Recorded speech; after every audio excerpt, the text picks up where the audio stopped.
Hello and welcome back. So last time we made a score and we added high score logic, but we didn't really add a high score. So let's go ahead and copy the score, just duplicate it, and I will call it high score. And let's just reposition it to maybe the bottom right and make sure that it is centered and okay here. Okay, should look fine. And now back in our script, when we update our score, let's go ahead and update our high score as well. We also need to get a reference to the high score, of course, so public text high score. And whoops, it's the same as the integer, so let's go ahead and avoid that. High score text, let's call it that, and make sure that after we update the score, we update the high score as well. So let's go ahead and get the here we want this to be equal to the player preferences get integer, so we want to get the high score from our preferences and make sure that it is converted to a string, and then we are going to be adding it to the text. Let's see if that works. I'm going to just add the high score to the player. Okay, there we go. High score text, there you are. Now if I run, you can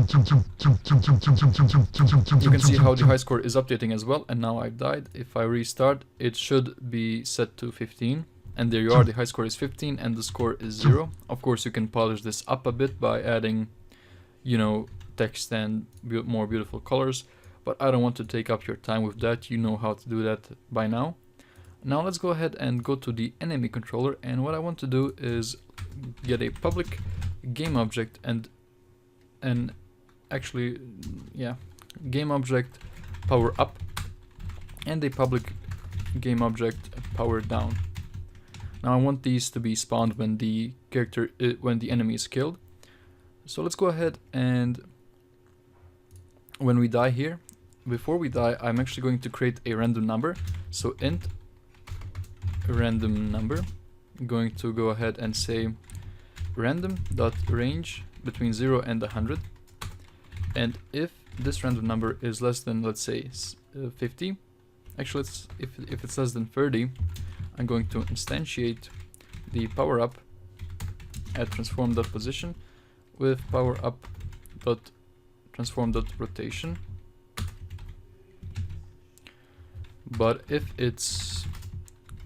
if the random number is greater than 80, I'm going to instantiate the power down at transform.position with power down transform.rotation.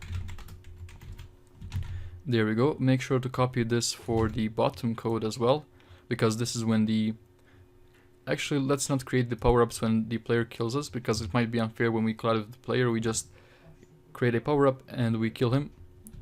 He doesn't have time to react. Now back into Unity. If we click on our invaders, we need to give this to all of them. So let's go ahead and select the first one, the prefab, of course, and now we have the power up and power down parameters. Make sure to just add our power up and our power down, and of course to the second one and to the third one. There we go. Let's just check if our power-ups, let's add to our power-ups the death timer script. I want them to be destroyed after 3 seconds. And there we go. Now if I run the game, we have a high score and we have power-ups. Let's see if I can actually get to the point where we get some power-ups. Okay, there's one power-up. Now we're much stronger. There's another power up, there's a power down, and after some time they of course disappear. Okay, so this looks awesome. The score high score works, enemies work properly. So yeah, that's been our Space Invaders game. In the next section we'll go ahead and enter the world of 3D lighting, shaders, and things like that. But for this game I want you to polish it up a bit, make the background more beautiful, and add some more special effects.